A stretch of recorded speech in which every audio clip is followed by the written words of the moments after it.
Эми бул экинчи орозону буза турган нерсе. Биринчи эмне дедик? Тамак, анан дарылар тууралуу айттык. Эми экинчи бул, кечиресиңер, улуу сөздө уят жок, муну билишибиз керек. Жыныстык катнаш.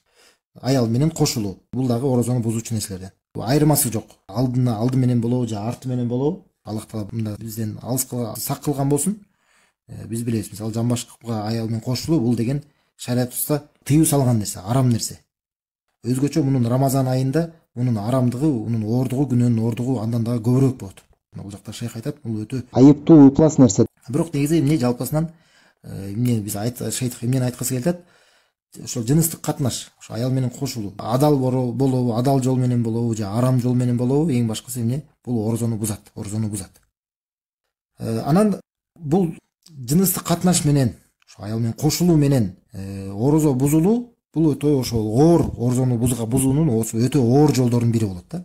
Жана мындай күнөөсү өтө оор, мындай кылган адамдын.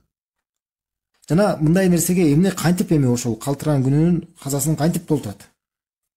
Бул биринчиден адам деген эгерде мусапыр эмес болгон болсо, мисалы эгерде сапарда жүргөн болсо, эмне дедик? Биз уруксат берилет деген болчу сага ооз ачканга, Сапарда болгон болсо, ошо сапарда жүрүп анан эгерде аял менен кошула турган болсо, анда эч нерсе эмес. Бул уруксат берилет. Уруксат берилет. Орозосу бузулат дагы, анан кийин ошол күнүнүн орозосун толуктайт. Ошондой эле адам ден соолугу чын болуп турган болсо, эгерде анткени ооруган адамга дагы эмне деп айттык? Биз уруксат берилет оозун ачканга. Ошондой эле акылы жайында болуп турган болсо, анткени акылсыз адамга эмне болот? Ага дагы шариаттык милдеттер жүктөлгөн эмес. Ушундай болгон болсо, эмне дедик? Демек эгерде үйдө болгон болсо, сапарда эмес, ден соолугу сак болуп туруп, акылы жайында болуп, жана балгатка жеткен болуп, ушундай болуп туруп, анан күндүзү Рамазанда, күндүзү орозо болуп жүрүп, анан жыныстык катнаш менен эгерде орозосун бузган болсо, анда бул эмне кылат? Бул 3 нерсе кылууга милдеттүү. Буга 3 нерсе жүктөлөт. Биринчиден Аллахка тобо кылыш керек. Аллах Тааладан кечирим сураш керек. Анткени бул улуу чоң күнөө кылган болот. Экинчи, ошол бузган, ошол жыныстык катнаш менен бузган орозосунун күнүн кийин кайра казасын толуктайт. Жана үчүнчү, каффарат кылат. Искупление кылат, ошол күнүн каффараты кылат. Бул каффарат деген кандай? Анан мунун дагы каффараты шадида мугаллада деп айтылат. Өтө оор каффарат менен толтурат. Бул кандай? Биринчиден бул кулду кой бериш керек. Эми азыркы биздин учурда андай нерсе жок. Биздин күндө, биздин заманда. Эми кулду кой бере албаса, эмне кылат? Анда болбосо, анда 2 ай үзбөстөн орозо кармаш керек болот. Ошо Аллах Тааладан кечирим сурап, ошо каффарат кылуусу эмне болот? Ошондой болот. Эгерде кул кой берет. Кул жок болсо эмне болот? Анда 2 ай үзбөстөн орозо кармаш керек болот. 60 күн. 2 ай тынбай орозо кармаш керек болот үзбөстөн. Жана эгерде ошол 2 ай кармап атып ортосунда орозосун бузуп салган болсо, оозун ачып салган болсо, себепсиз эле, шариаттык себепсиз эле, анда кайра орозосун башынан башташ керек болот.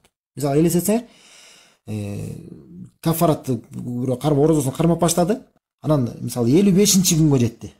55-күнгө жетип туруп, анан ар жакта 5 эле күн калды да. Анан ошо 55-күнү себепсиз эле, шариаттык себепсиз эле, оорубай эле, же болбосо мисалы сапарда жүрбөй эле, же кандай бир ушундай себепсиз эле орозосун бузуп салды, оозун ачып салды, бир күн орозо кармай жүрүп алды. Эмне кылыш керек? Эртеси кайра уланткан болбойт, ага 56-күн деп кайра улантып кетпейт. Кайра башынан кармап орозо кармаш керек болот. Анан бул жакта шариаттык себептер болбосо деп айтат. Эми шариаттык себептер кандай болуп калышы мүмкүн? Мисалы адам сапарга чыккан болсо, сапарда жүргөн болсо, анда токтотсо болот. Мисалы 50 күнгө жетти дагы, андан кийин сапарга чыгып калды. Сапарда жүрүп, сапардан кайтып келгенден кийин кайра 51 улантып кете берет. Же мисалы ооруп калган болсо дагы ушундай. Же болбосо биздин майрамга туш келип кала турган болсо. Мисалы Курман айт болуп калабы, Орозо айт болуп калабы? Ошол күндөрү ага орозо кармаган тыйып салынат дагы, ал күнү орозо кармабайт. Бирок андан кийин эртеси эле кайра эмне кылыш керек? Орозо кармап башташ керек болот. Эртеси эле деген мааниси эмне? Бизде билишибиз керек. Бизде айт майрамдар бир эле күн да, шариаттык. Айт майрам бир эле күн. Ошол күнү уга уруксат берилет, орозо кармабаганга, бирок эртеси эле кайра орозо кармаш керек болот. Ошондой эле аял дагы.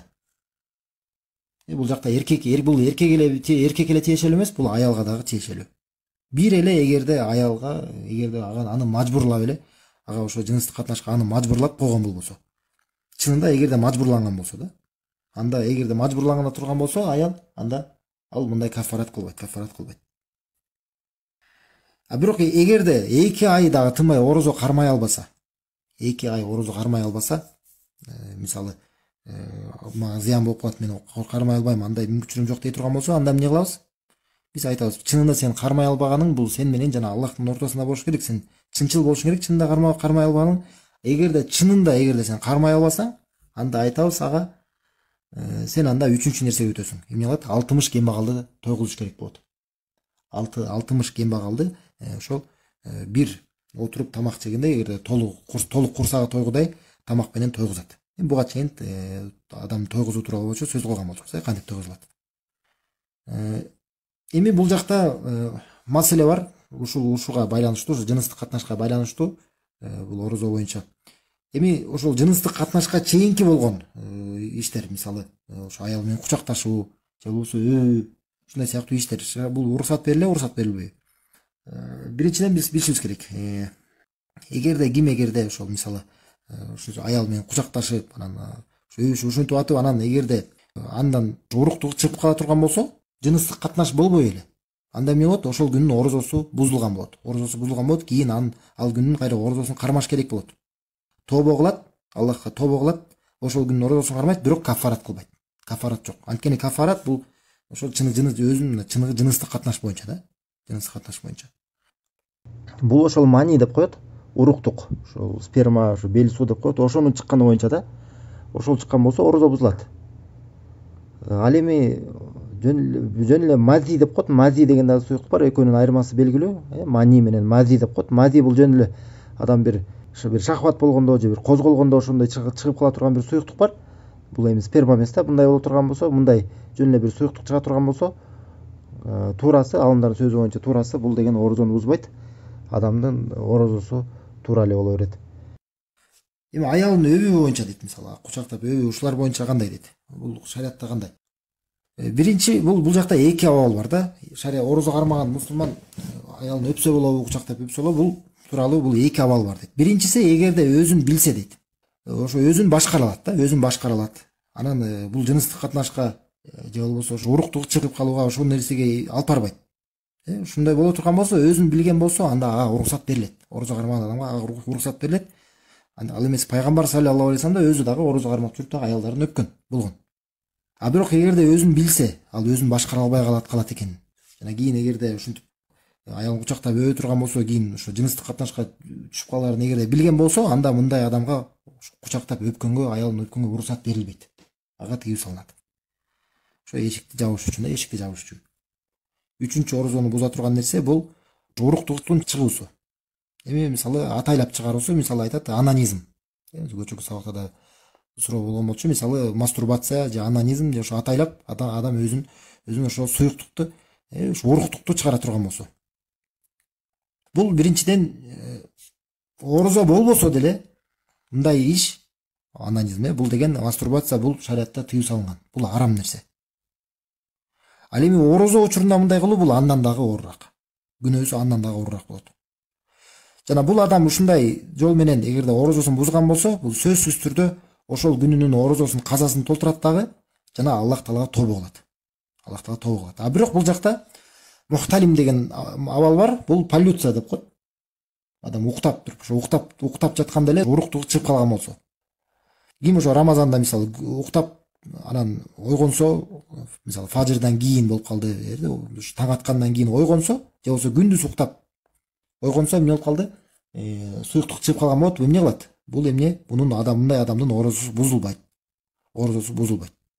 Анткени Аллах Таала Кур'ан айткан: "Раббана ла туахидна ин насина ва ахтана". Аллах Таала биз бир нерсе унутуп калган болсок же каталашып калган болсок, бизди азаптаба деп дуа келген. Ошондой эле Аллах Таала Кур'ан айтат: "Ла юкаллифуллаху нафсан илля усаха".